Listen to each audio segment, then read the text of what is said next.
This entry was reconstructed from devices recovered near Black Creek's North Ridge Trail system. What follows are the final known recordings of an unidentified hiker. This is recovered entry number 08. The hiker they found without footprints, recovered entry number 08. My name. I guess it doesn't matter now. I was supposed to be on a simple 2-day solo hike. Nothing dangerous, nothing extreme. But from the moment I stepped off the main trail, something felt wrong. The forest was too quiet, not peaceful, unnaturally quiet, as if everything was listening or hiding. Day 1, the first strange sign. I stopped around noon to rest beside a creek. The air was still, not even a breeze in the trees. And then, behind me, I heard footsteps, human footsteps, crunching leaves, measured, close. But when I turned around, there was no one there, just trees, still as stone. I shrugged it off, told myself it was an animal, but the steps had been too heavy, too deliberate. And when I checked the ground around me, I found something I still don't understand. Footprints, fresh ones, leading toward me, but none leading away. Day 1, evening, the branch markers. By early evening, I realized I had gone off trail. My GPS kept glitching, jumping coordinates in every direction. I came across something strange then. Not a structure, not a sign. A branch, hung from a tree by strips of bark, twisted into a spiral. At first, I thought it was someone's trail marker, but then I saw another, and another, all spirals, all hanging at the same height, all swaying gently, even though the forest was windless. I recorded one on my camera. If you listen closely, you can hear something in the background, a whisper, too faint to make out. But I swear, it was saying my name. Day 1. Night. The tapping. I set up camp in a clearing and tried to settle for the night. At around 1:13 a.m., I woke up to tapping sounds outside my tent.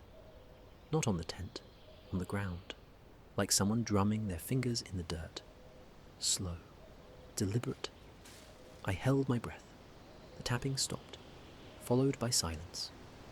A minute later, something scraped across the tent fabric. Long, slow lines.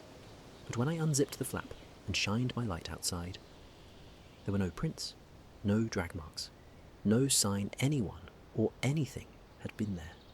But the spiral branches I'd found earlier, they were gone. Every one of them. Day 2. Morning. The lost hiker. My camera recorded this part on its own. I must not have realized it was on. You can hear me walking, breathing heavily, muttering to myself. Then I stop suddenly, because up ahead, in the trees, I see a man, a hiker, backpack, hat, same trail markers on his pack that I had. I shout for him. He doesn't react. I walk closer and closer, and then I realize something. He isn't casting a shadow. Not faint, not small, none. I blink, and he's gone. No footsteps, no movement, just gone. The camera glitched then, frame tearing, static, and through the static I hear, "You're almost here." Day 2. Midday. The tree line narrows. I found the creek again at midday, but the forest had changed. The trees were closer together, branches knotted together overhead, blocking out the sky, and the air felt heavy, like the forest was breathing. My GPS showed I'd walked nearly 2 miles uphill, even though the ground under my feet was flat. Then, I found something floating in the creek, my own trail map, the one I kept in my pocket, except I hadn't taken it out, and my pocket was zipped. I reached for it, and behind me, clear as day, I heard footsteps again. But this time they didn't stop. They walked right up behind me, and paused inches from my back. I froze. The recording captured it. A faint inhale. Not mine. Then a whisper. "Don't turn around." I didn't.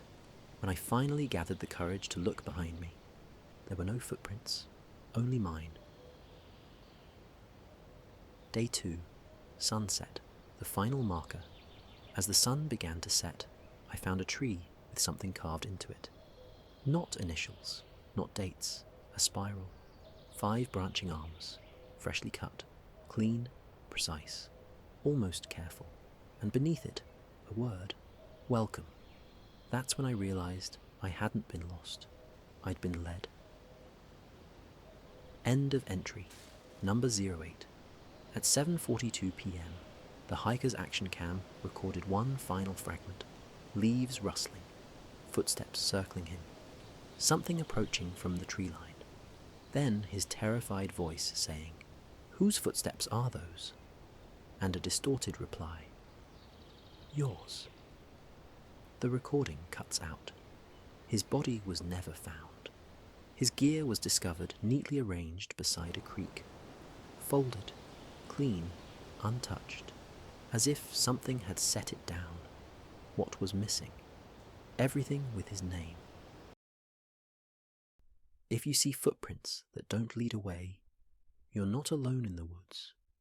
Subscribe for the next recovered entry.